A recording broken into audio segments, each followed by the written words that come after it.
بسم الله الرحمن الرحيم الحمد لله رب العالمين والصلاة والسلام على رسوله الأمين وعلى آله وصحبه أجمعين أما بعد. പ്രിയപ്പെട്ട മുഅ്മിനീങ്ങളെ, അസ്സലാമു അലൈക്കും വറഹ്മത്തുള്ളാഹി വബറകാതുഹു. എല്ലാവർക്കും സുഖമെന്ന് കരുതുന്നു. അല്ലാഹു സുബ്ഹാനഹു വ തആല നാം എല്ലാവരെയും സുഖത്തിനും സന്തോഷത്തിനും ക്ഷേമത്തിനുമാക്കി തരട്ടെ. ആമീൻ യാ റബ്ബൽ ആലമീൻ. ഇന്നത്തെ വീഡിയോ 198 അൽബലദ് സൂറത്തിൽ നിന്നാണ് ഇന്നെടുക്കുന്നത്. ഈ അൽബലദ് സൂറത്ത് അൽഫജ്ർ സൂറത്തിന്റെ ശേഷമുള്ള സൂറത്താണ്. ഇത് മക്കയിൽ അവതരിച്ചതാണ്. 20 ആയത്തുകളുണ്ട്.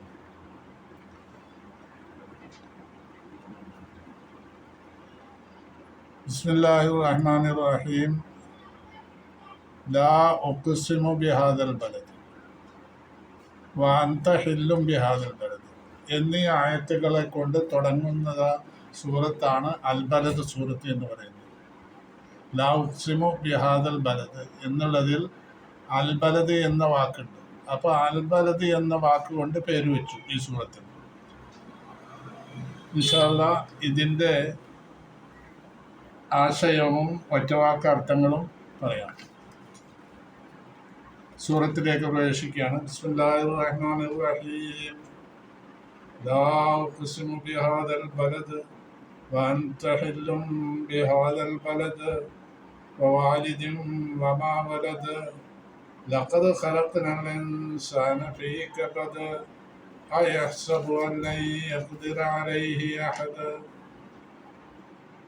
يقول أهلكت مالا لبدا أيحسب أن لم يره أحد ألم نجعل له عينين ولسانا وشفتين وهديناه النجدين. 10 ആയത്തുകളാണ് ഇപ്പം ഞാൻ ഓതി വെച്ചത്. ഇതിൻ്റെ ആശയവും നേരത്തെ പറഞ്ഞതുപോലെ ഒറ്റവാക്ക് അർത്ഥങ്ങളും പറയാം. അതിൽ പ്രവേശിക്കുകയാണ്. ലാ ഉഖ്സിമു ബിഹാദൽ ബലദ്. ലാ ഉഖ്സിമു എന്ന് പറഞ്ഞാൽ ഞാൻ സത്യം ചെയ്യുന്നു എന്നർത്ഥം. ലാ സായിദയാണ് അവിടെ. ലാ സായിദയാണ്. സായിദ അല്ലെങ്കിൽ സത്യം ചെയ്യുന്നില്ല എന്ന അർത്ഥം വരും. അപ്പം ഇവിടെ സായിദയാണ്. ഉഖ്സിമു എന്നുള്ളത് ഞാൻ സത്യം ചെയ്യുന്നു എന്നർത്ഥം. ബിഹാദൽ ബലദി, ഈ ബലദ് കൊണ്ട്, ഈ രാജ്യത്തെ കൊണ്ട് സത്യം ചെയ്യുന്നു.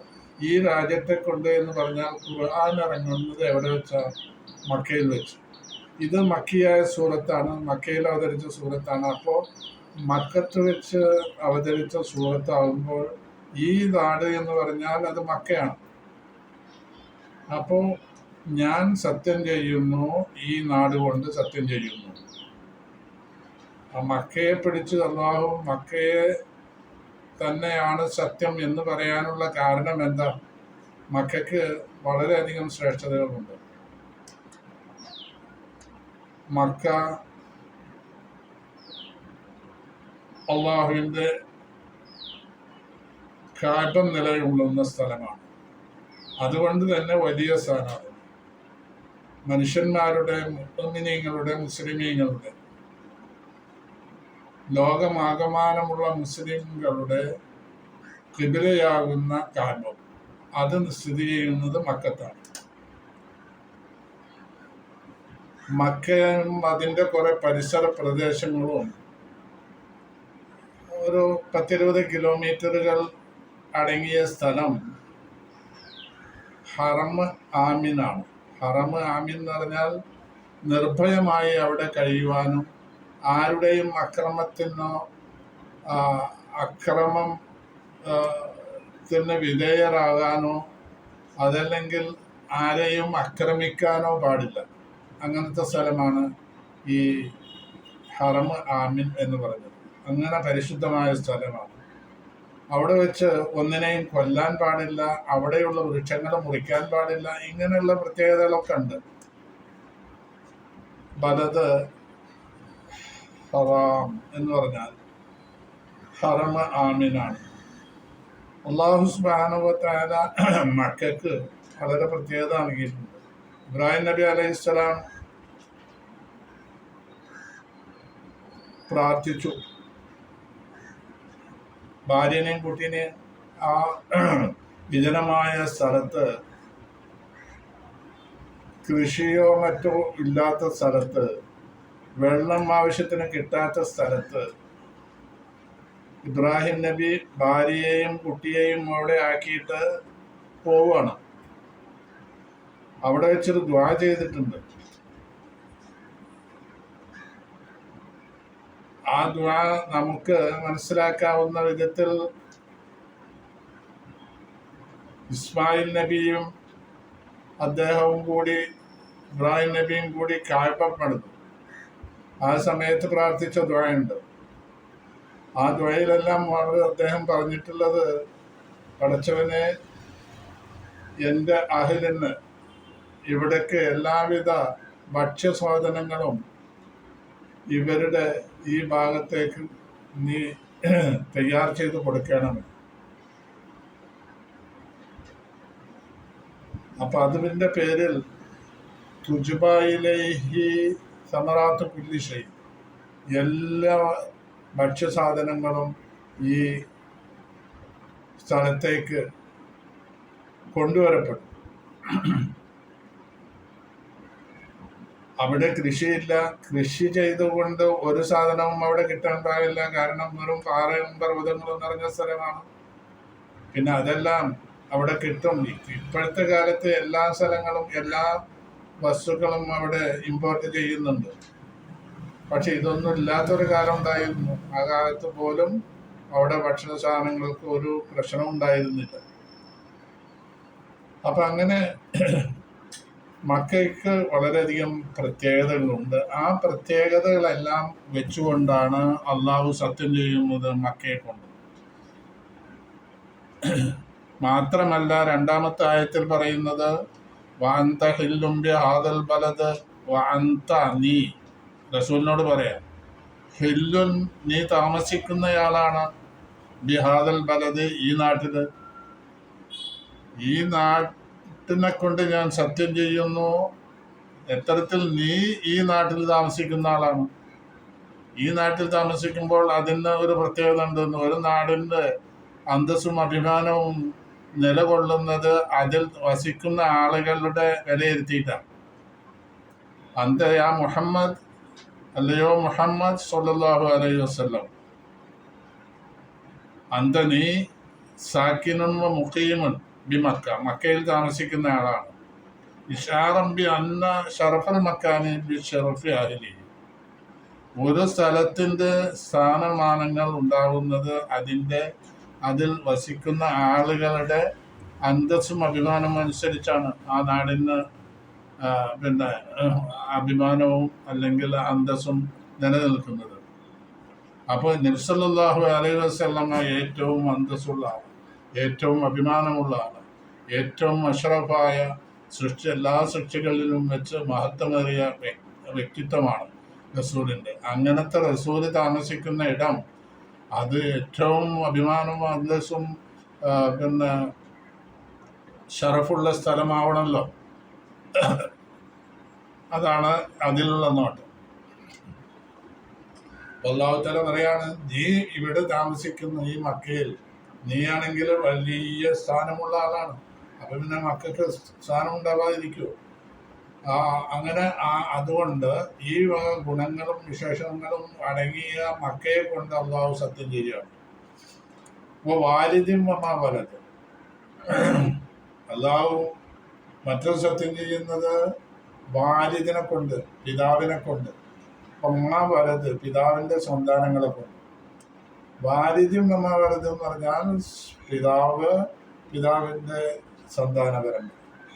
അതാരാണ്? ആദം നബിയാണ് നമ്മളുടെ എല്ലാം പിതാവ്. ആദം നബിയാണ് ആദിമ പിതാവ്, ആദിമ മനുഷ്യനായ ആദം നബി അലൈഹിസ്സലാം. പിന്നെ ആദം നബി അലൈഹിസ്സലാമിൽ നിന്ന് വന്ന ദുർരിയത്ത്, സന്താന പരമ്പരയാണ് ബാക്കിയുള്ള എല്ലാവരും.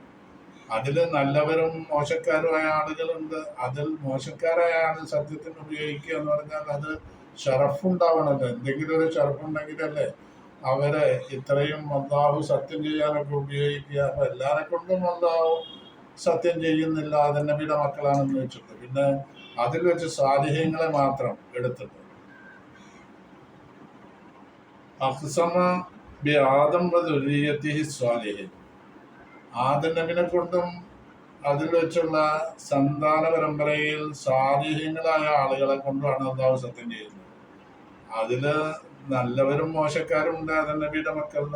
അതിന് മോശക്കാരെ ഒഴിവാക്കിയിട്ട് സാലിഹ്യങ്ങളെ മാത്രം ഉദ്ദേശിച്ച് സത്യം ചെയ്യുന്നു. അപ്പോ മക്കയെ കൊണ്ട് സത്യം ചെയ്തു. മക്കയിൽ നബി സല്ലല്ലാഹു അലൈഹി വസല്ലം താമസിക്കുന്നയാളാണ്. അതിന്റെ പേരിൽ മക്കയ്ക്ക് വളരെ ശ്രേഷ്ഠതയുണ്ട്. കാബം സ്ഥിതി ചെയ്യുന്നത് അവിടെയാണ്. ഇങ്ങനെ പല ശ്രേഷ്ഠതകളുണ്ട്. അങ്ങനെയുള്ള മക്കയെ കൊണ്ട് സത്യം ചെയ്തു. പിന്നെ ആദം നബിയെ കൊണ്ടും ആദം നബിയുടെ സന്താന പരമ്പരയിൽ സാലിഹ്യങ്ങളെ കൊണ്ടും അല്ലാഹു സത്യം ചെയ്തു. ഇതാണ് 3 ആയത്തുകളിൽ പറഞ്ഞത്. വലഖദ് ഖലഖ്നൽ ഇൻസാന. പിന്നെ വലഖദ് ഖലഖ്നൽ ഇൻസാന, തീർച്ചയായും ലഖദ് എന്ന് പറഞ്ഞാൽ തീർച്ചയായും എന്നർത്ഥം. ലഖദ് ഖലഖ്നൽ ഇൻസാന,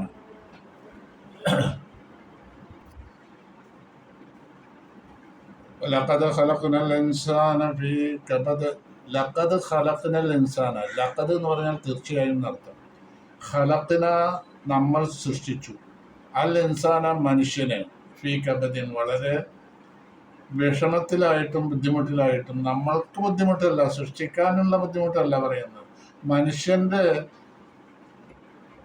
മനുഷ്യനെ സംബന്ധിച്ച് ചിന്തിക്കുകയാണെങ്കിൽ മനുഷ്യന് റൂഹ് നൽകിയ ആ സമയം മുതൽ, റൂഹ് മുതൽ എന്നാണ് മാതാവിൻ്റെ ഗർഭാശയത്തിൽ 4 മാസം കഴിഞ്ഞാൽ അള്ളാഹു റൂഹ് വിടും. അന്ന് മുതൽ അവൻ മനുഷ്യനായി. പിന്നെ ആ റൂഹിനെ ഊരിയെടുക്കുന്നത് അവൻ്റെ അജലെത്തുമ്പോഴാണ്. അങ്ങനെ ആ അജലെത്തിക്കഴിഞ്ഞാൽ അതുവരേക്കും മനുഷ്യൻ വളരെ കഷ്ടപ്പാടും ബുദ്ധിമുട്ടിലും പ്രയാസങ്ങളിലുമാണ് എന്നാണ് പറയുന്നത്. വലഖദ് ഖലഖ്നൽ ഇൻസാന, തീർച്ചയായും മനുഷ്യനെ നാം സൃഷ്ടിച്ചു, ഫീ കബദിൻ വളരെ വിഷമത്തിലും ബുദ്ധിമുട്ടിലുമായിട്ട്. അവന് ഈ വക പലതരം ബുദ്ധിമുട്ടുകളും തരണം ചെയ്യേണ്ടി വരിക.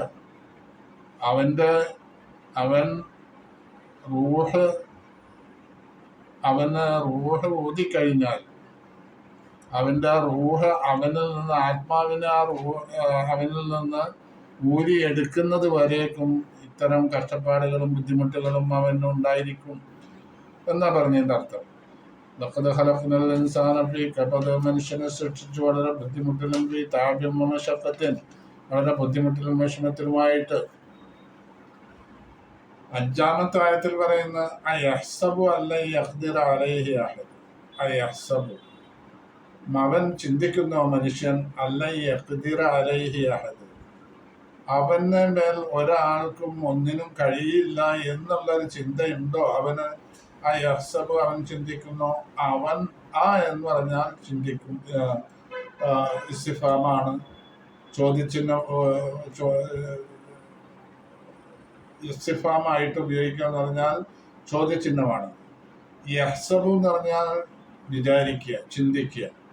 അയഹ്സബു, അവൻ ചിന്തിക്കുന്നു. അല്ലൻ യഖ്ദിറ അലൈഹി, തീർച്ചയായും അവന്റെ മേൽ കഴിയുകയില്ല. അഹദുൻ, ആർക്കും ഒന്നും കഴിയില്ല എന്നുള്ളൊരു ചിന്ത അവനുണ്ടോ എന്നാണ് അല്ലാഹു ചോദിക്കുന്നത്. ഈ ആയത്തിറങ്ങിയത് അബുൽ അഷദ് ബിൻ കൽദ എന്ന് പറയുന്ന ഒരു അവിശ്വാസിയുടെ മക്കത്ത്. പുള്ളി ശക്തനാണ്. ആ പുള്ളി അവന്റെ ശക്തി എത്രത്തോളം ഉണ്ടെന്ന് പറഞ്ഞാൽ അവൻ പല കാര്യങ്ങളും ഈ ശക്തി തെളിയിക്കുന്ന വിധത്തിലുള്ള പല കാര്യങ്ങൾക്കും അവൻ വെല്ലുവിളിക്കും മറ്റുള്ളവരെ. അതും മോമിനിയങ്ങളെ സംബന്ധിച്ചിടത്തോളം പാവങ്ങളായ മോമിനിയങ്ങളുടെ നേരെയാണ് അവന്റെ വിരൽ ചൂണ്ടലും അല്ലെങ്കിൽ വെല്ലുവിളിയും ഇതൊക്കെ. അപ്പോ അവൻ ഇങ്ങനെ വെല്ലുവിളിക്കാൻ സാധാരണ പതിവുണ്ട്. അങ്ങനെയാണ് ഈ ആയത്തിറങ്ങിയത്. അവന് മേൽ ഒന്നിനും കഴിയില്ല, ഒരാൾക്കും ഒന്നിനും കഴിയില്ല എന്നവൻ ചിന്തിക്കുന്നുണ്ടോ എന്നാ ചോദിച്ചത്. യظن ഹാദ ഷഖിയുൽ ഫാജിർ, ഈ ദുഷ്ടനായ, ഈ തെമ്മാടിയായ അല്ലെങ്കിൽ പരാജിതനായ ഈ കക്ഷി ചിന്തിക്കുന്നു അന്നല്ലാഹ ലാ യഖ്ദിറു അലൈഹി, അള്ളാഹുവിന് അവൻ്റെ മേൽ ഒന്നിനും കഴിയില്ല എന്നതിൽ സിദ്ധത്തിഹി, അവൻ്റെ ശക്തിയും അവൻ്റെ കുതിരത്ത്, അവൻ്റെ ശക്തിയും അവൻ്റെ ആ, പിന്നെ ആ കാഠിന്യമേറിയ ശരീരവും ഒക്കെ വെച്ചുകൊണ്ട് അവൻ ഒന്നിനും കഴിയില്ല, അവൻ്റെ മേൽ ഒരു നടപടിയും സ്വീകരിക്കുവാൻ കഴിയില്ല അള്ളാഹുവിന് എന്നുള്ളത് അവൻ ചിന്തിക്കുന്നുണ്ടോ എന്നാ ചോദ്യം. എപ്പോഴും അവൻ പറയാറുണ്ട്, അഹ്ലത്തു, ഞാൻ ചെലവഴിച്ചു, മാലൻ ഉപത, ധാരാളം ധനം ഞാൻ ചെലവഴിച്ചു. ചെലവഴിക്കുക എന്നുള്ള ഭാഷയെല്ലാം പറഞ്ഞ് നശിപ്പിക്കുക എന്നാണ്. പണം കുന്നുകൂട്ടിയിട്ട് അതിനെ ചെയ്യൊടുത്ത് നശിപ്പിക്കുക എന്നല്ല പറഞ്ഞത്. അവൻ പണം നശിപ്പിച്ചു എന്ന് പറഞ്ഞാൽ, ധാരാളം മുതൽ ഞാൻ നശിപ്പിച്ചു എന്ന് പറഞ്ഞാൽ അസ്ഥാനത്ത് ചെലവഴിച്ചു, അങ്ങനെ നശിപ്പിച്ചു എന്നാണ്. അല്ലാതെ പണം പിന്നെ തീ കൊടുത്ത് നശിപ്പിക്കുക അല്ലെങ്കിൽ വേറെ ദൂരെയൊക്കെ വലിച്ചെറിയുക, ഇതൊന്നല്ല ചെയ്തത്. ഇവിടെ നശിപ്പിച്ചത് അസ്ഥാനത്ത് റസൂൽ, ബഹുമാനപ്പെട്ട റസൂൽ സല്ലല്ലാഹു അലൈഹി വസല്ലമയോടുള്ള ശത്രുതയിലാണ് അവൻ ധനം ചെലവഴിച്ചത്. അതിനുവേണ്ടി എത്രയും പൈസ അവൻ ചെലവഴിക്കാറുണ്ട്. അതാണ് പറഞ്ഞത്. അപ്പോ യഖൂലു ഹാദൽ കാഫിർ, ഈ കാഫിറായ മനുഷ്യൻ പറയുന്നത്, അബുൽ അഷദ് ഇബ്നു കൽദ എന്ന് പറയുന്ന ആ കാഫിറായ മനുഷ്യൻ പറയാറുണ്ട്, എന്തെന്ന് പറയാണ്, അംഫഖ്തു മാലൻ കസീറൻ, ഞാൻ ധാരാളം ധനം ചെലവഴിച്ചിട്ടുണ്ട് ബി അദാവത്തി മുഹമ്മദിൻ സല്ലല്ലാഹു അലൈഹി വസല്ലം, മുഹമ്മദിനോടുള്ള ശത്രുതയിലായിട്ട് ഞാൻ ധാരാളം ധനം ചെലവഴിച്ചിട്ടുണ്ട്. അതെന്തിനാ? ആ പൊങ്ങച്ചം കാണിക്കാനും മറ്റൊക്കെ. അവനപ്പോ എന്തെങ്കിലും ഒരു ഫലം കിട്ടണം പണം ചെലവഴിച്ചത് കൊണ്ട് എന്ന് വെച്ചിട്ട് അവൻ ചെലവഴിച്ചു എന്ന് പറയാൻ പറ്റില്ല. അവന് പൊങ്ങച്ചത്തിന് വേണ്ടിയും ആ ലോകമാന്യത്തിന് വേണ്ടിയും പ്രശസ്തിക്ക് വേണ്ടിയും പ്രശസ്തി കിട്ടാൻ വേണ്ടിയൊക്കെയാണ് അവൻ ഈ നിലയിൽ പണം പൊടിച്ചിരുന്നത് റസൂലിനോട്. അങ്ങനെയാണല്ലോ, ഒരാളോട് ശത്രുത ഉണ്ടെങ്കിൽ ആ ശത്രുതയുടെ പേരിൽ പണം ചെലവഴിക്കുന്ന ആളുകൾ ഇന്നുമുണ്ട്. അത് നല്ല നല്ല മഹാന്മാരായ വ്യക്തികളോടുള്ള ശത്രുത വെച്ച് പുലർത്തുന്ന ആളുകൾ ഇന്നുണ്ട്. അവരെ തറ പറ്റിക്കാൻ വേണ്ടി ധനം ചെലവഴിക്കുന്നവരുണ്ട്. അപ്പോ നബി സല്ലല്ലാഹു അലൈഹി വസല്ലമയോടുള്ള ശത്രുതയുടെ പേരിൽ അവൻ ചെലവഴിക്കുക പണം. അങ്ങനെ ഞാൻ കുറെ പണം ചെലവഴിച്ചിട്ടുണ്ട് എന്ന് പറയാവൻ. എന്നിട്ട് അള്ള ചോദിക്കുകയാണ്, അവനെ ആരും കാണുന്നില്ല, അവനെ പണം ചെലവഴിക്കുന്നത് ആരും കാണുന്നില്ല എന്ന് അവൻ ഭാവിക്കുന്നുണ്ടോ, ചിന്തിക്കുന്നുണ്ടോ? ആ യഹ്സബു, അവൻ ചിന്തിക്കുന്നുണ്ടോ? അല്ലം യറഹു, തീർച്ചയായും അവനെ കണ്ടിട്ടില്ല അഹദുൻ, ഒരാളും.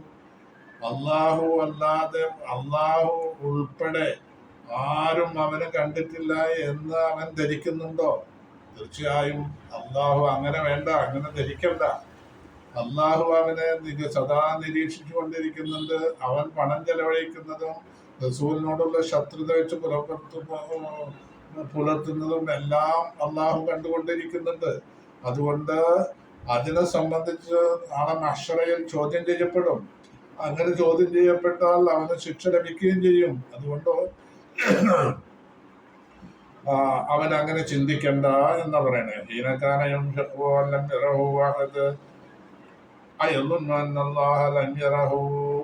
അല്ലാഹു തആല അവനെ കണ്ടില്ല. ഹീനക്കാന യുൻഫിഖു, അവൻ പണം ചെലവഴിക്കുന്ന സമയത്ത് കണ്ടില്ല എന്ന് അവൻ ചിന്തിക്കുന്നു. ലൈസകമായൊന്നു, അവൻ ചിന്തിക്കുന്നത് പോലെയുള്ള കാര്യം. ബൽ, പക്ഷേ ഇന്നല്ലാഹ റഖീബുൻ, അല്ലാഹു തആല നിരീക്ഷിക്കുകയാണ്. അലൈഹി, അവനെ നിരീക്ഷിച്ചു കൊണ്ടിരിക്കുകയാണ്. സയസ്അലുഹു യൗമൽ ഖിയാമ, ഖിയാമത്ത് നാളിൽ അവനോട് അതിനെ സംബന്ധിച്ച് ചോദ്യം ചെയ്യപ്പെടും. വയുജാസിഹി അലൈഹി, അതിനുള്ള ശിക്ഷ അവന് നൽകുകയും ചെയ്യും. ഇനി പറയാൻ പോകുന്നത്, അവന് എന്തെല്ലാം, മനുഷ്യന് എന്തെല്ലാം സൗകര്യങ്ങൾ നമ്മൾ ചെയ്തു, നിയമത്തുകൾ ചെയ്തു, അത് അവന്റെ ശരീരത്തിലേക്ക് തന്നെ നോക്കണം. അതാണ് ഇവിടെ പറയാൻ പോകുന്നത്. അലം നജഅൽ ലഹു ഐനൈൻ, അവന് രണ്ട് കണ്ണ് നമ്മൾ നൽകിയില്ലേ? അലം നജഅൽ ലഹു, അവന് നാം ഉണ്ടാക്കി കൊടുത്തില്ലേ? നജഅൽ എന്ന് പറഞ്ഞാൽ നമ്മൾ ഉണ്ടാക്കി കൊടുക്കുക. ലം നജഅൽ, ഉണ്ടാക്കി കൊടുത്തില്ല. എന്ന് പറഞ്ഞാൽ കൊടുത്തില്ലേ. അലം നജാൽ നമ്മൾ ഉണ്ടാക്കി കൊടുത്തില്ലേ ലഹു അവന് ഐനൈനി രണ്ട് കണ്ണ്.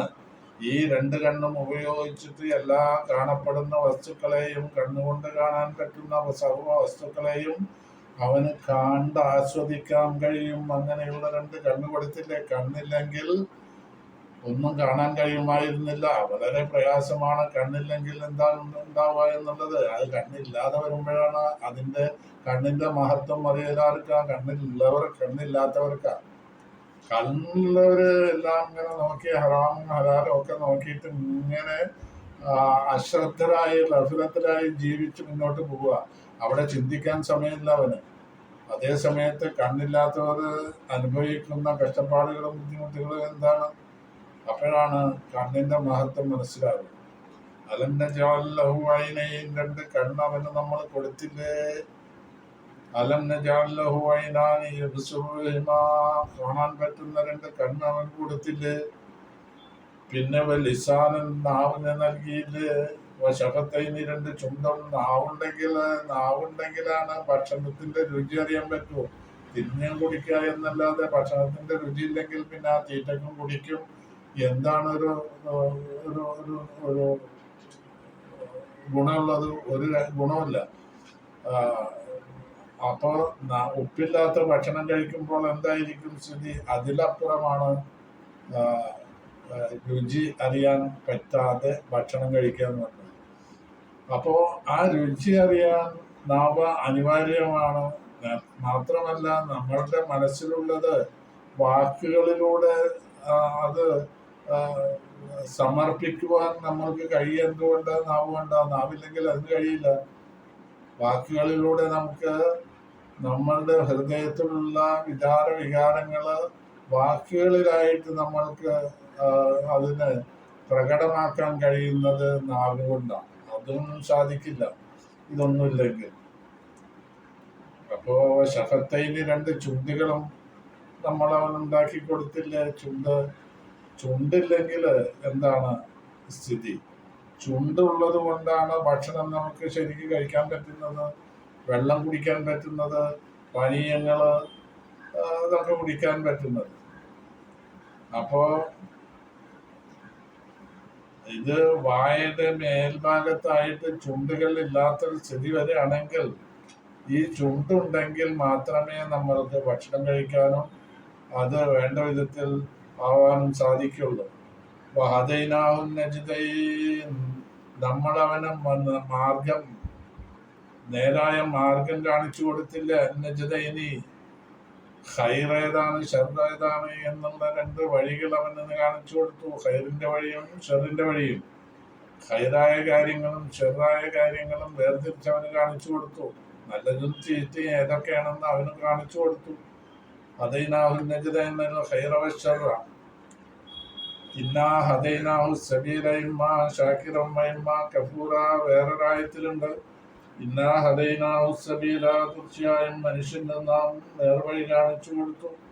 ഇമ്മാ ഷാക്കിറൻ, അത് ഒന്നുകിൽ ഷാക്കിറാവും, നല്ല വഴിയിലൂടെ ജീവിച്ച് അവൻ നന്ദിയുള്ളവനായിട്ട് ജീവിച്ച് മുന്നോട്ട് പോവാവും. അതല്ലെങ്കിൽ അവൻ ദുർമാർഗിയായിട്ട് മോശക്കാരനായിട്ട് ഫാജിറായിട്ട് അവൻ ജീവിച്ച് കാഫിറായിട്ട് എല്ലാ സത്യനിഷേധിയായിട്ട് ആയിരിക്കും പോകല്. ഇങ്ങനെ രണ്ട് വഴിയാണ് അള്ളാഹു തആല അവന് കാണിച്ചു കൊടുത്തത്. അപ്പൊ ഇന്നാഹദീനാഹു സബീല ഇമ്മ ഷാക്കിറൻ വ ഇമ്മ കഫൂറ. രണ്ടാമതൊരു വഴി എന്ന് പറഞ്ഞാൽ ഷാക്കിറാവും അല്ലെങ്കിൽ കാഫിറാവും, കഫൂറാവും. നന്ദിയുള്ളവനാവുക, അവന് കിട്ടിയ നിഅമത്തിന് നന്ദി ചെയ്യാൻ അവന് കഴിയണം. ആ നന്ദി ചെയ്യുന്നില്ലെങ്കിൽ പിന്നെ നന്ദി ഇല്ലാത്തവനാണ് അത് കഫൂർ എന്ന് പറയുന്നത്. അപ്പൊ ഇങ്ങനെ രണ്ട് വഴി, നന്ദിയുള്ള വഴി, നന്ദി ഇല്ലാത്ത വഴി. നന്ദി ഉള്ളവനായിട്ടുള്ള ഒരു വഴിയിലേക്ക് അവൻ നല്ല നിലയിൽ ആ വഴി സ്വീകരിച്ച് മുന്നോട്ട് പോകണമെങ്കിൽ അവൻ സ്വാലിഹായി. നന്ദി ഇല്ലാത്ത വഴിയാണ് സ്വീകരിച്ചെങ്കിലോ അതും നഷ്ടപ്പെട്ടു അവന്. അപ്പോ ഇത് ഇപ്പോ 10 ആയത്തുകളാണ്.